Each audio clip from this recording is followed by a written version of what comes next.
Gislason.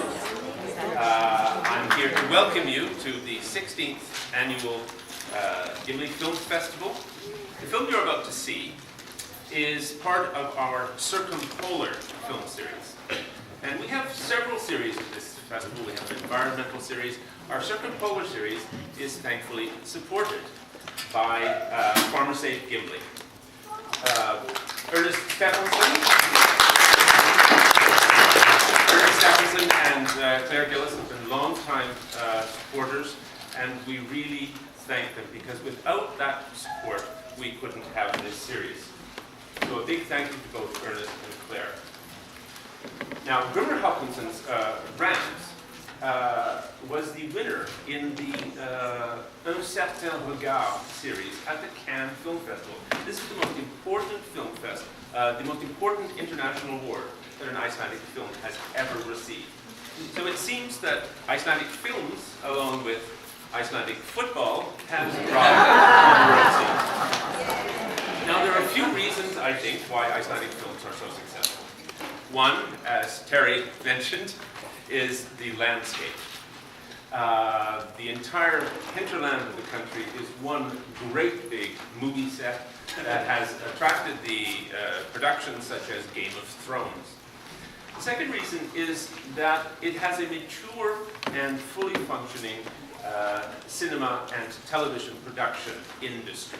After the establishment of the Icelandic Film Fund at the end of the 1970s and a spate of Viking westerns from the early 1980s, it is now a country in which about a dozen feature films are shot each year, many of them in Icelandic. It also is not a country, like, small as its population is, that has to fill its television screens and its cinema screens with foreign productions. There are Icelandic comedies, there are Icelandic detective shows, there are Icelandic mysteries.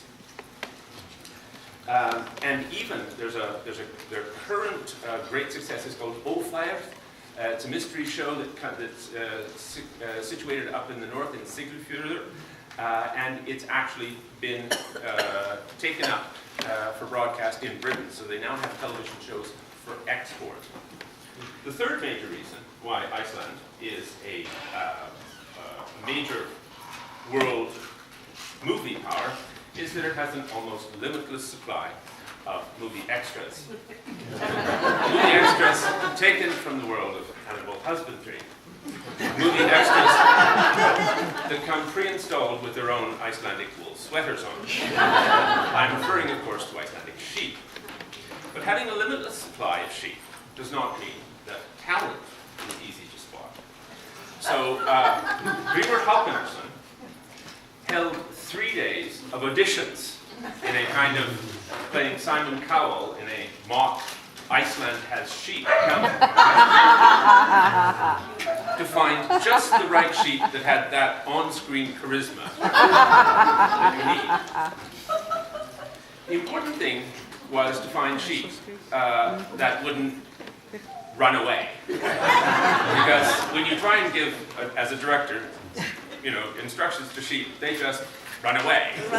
So you needed sheep that were treated more as pets than as future Sunday dinners.